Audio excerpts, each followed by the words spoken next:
Hello friends, இது என்னோடய முதல் வீடியோ. இதுதான் first time YouTube channel create பண்ணியிருக்கேன். என் சேனல் பேர் வந்து இண்டிகா BS2. இது இண்டிகா V2 LS BS3. இப்போ இண்டிகாவோட ஃபஸ்ட்டு வீடியோ போட போகிறேன். அதாவது இப்போ இன்ஜின் நார்மலாக ஓட்டிகிட்டு இருந்திருப்பீங்க. ஓட்டிகிட்டு இருக்கும்போது ஒரு மாதிரியாக லேக் ஆகிற சவுண்டு கேட்கும்.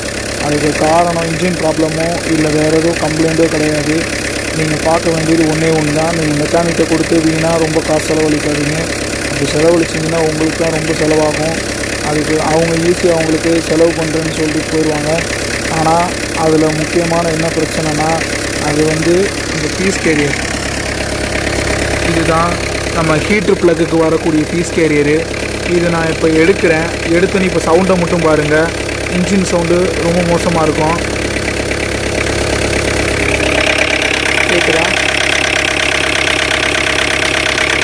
வைக்கிறேன், பார்த்தீங்கன்னா சரியாயிரும். இது ஏன்னா ஹீட்ரு ப்ளக்கு கூட ப்ளக் பாயிண்ட்ஸ் இது தான்.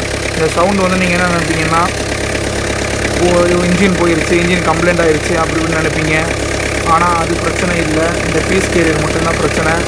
அதனால தான் உங்களுக்கு இந்த சவுண்டு வந்திருக்கு. இனிமேல் ஏதாவது இன்ஜினில் சவுண்டு இது மாதிரி தப்பாக வந்துச்சுன்னா முதல்ல இந்த பீஸ் கேரியர் எடுத்து பீஸ் நல்லா இருக்கான்னு பாருங்கள். அப்புறமா மற்ற வேலைகள் எல்லாத்தையும் பாருங்கள். ஓகே ஃப்ரெண்ட்ஸ், நெக்ஸ்ட்டு இண்டிகாவோட என்ன ஏதாவது கம்ப்ளைண்ட்டோ ஏதாவது வீடியோ வேணும்னா கமெண்ட் செக்ஷனில் கேளுங்க, நான் சொல்கிறேன். என்னோடய சேனலை சப்ஸ்கிரைப் பண்ணிடுங்க. இதை first video, first YouTube channel இப்போ தான் க்ரியேட் பண்ணியிருக்கேன். எல்லோரும் உங்களோட ஆதரவை தாங்க. நன்றி.